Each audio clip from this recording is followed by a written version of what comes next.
मिट्टी दे विच अपनी जात दे मोती रोलन लगे हाँ।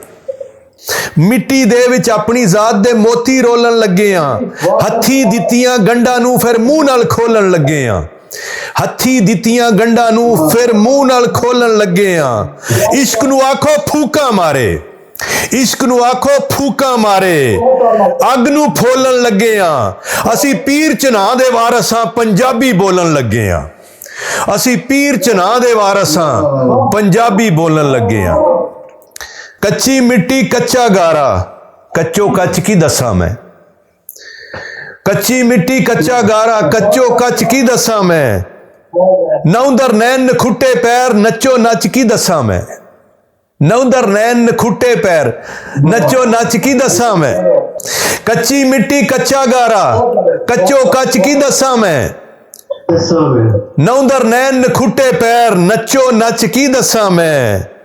मच दे अंदरों मच ना मोया, मचो मच की दसा मैं। मच दे अंदरों मच ना मोया। मैं ओदे तो मुतासर है जड़ा के ए झाड़ी बल क्यों नहीं जाती। हाँ जी, मच दे अंदरों मच नहीं मोया, मचो मच की दसा मैं। ओ सच दे अंदरों सच ना लब्बा, सचो सच की दसा मैं। सच दे अंदरों सच ना लब्बा, सचो सच की दसा मैं। हुण छाण ते आटा की दसे।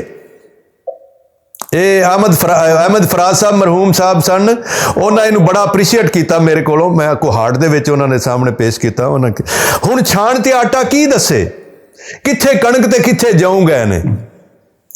रिंद साहब, हुण छाण ते आटा की दसे, किथे कणक ते किथे जऊं गए ने। आटा ते हुण साडे पाकिस्तान च भी मुक्या होया, तुसीं सुणदे होवोगे। हुण छाण ते आटा की दसे, किथे कणक ते किथे जऊं गए ने। तुसी अपना पीठा संभरो जी, ओ अपनी गंगी गाऊं गए ने। तुसी अपना पीठा संभरो जी, ओ अपनी गंगी गाऊं गए ने। असी पिछली रात दे तारे हां, असी पिछली रात दे तारे हां, सानू वेखण वाले सौ गए ने। असी पिछली रात दे तारे हां, साहिल साहब, असी पिछली रात दे तारे हां, सानू वेखण वाले सौ गए ने। असद उन्हां सिर की दोष दियां, जेड़े वेख बरूआं पाऊ गए ने। असद उन्हां सिर की दोष दियां, जेड़े वेख बरूआं पाऊ गए ने। जेड़े साडे बूहे तो परत गए ने, मैं उन्हां नूं की दोष आखां।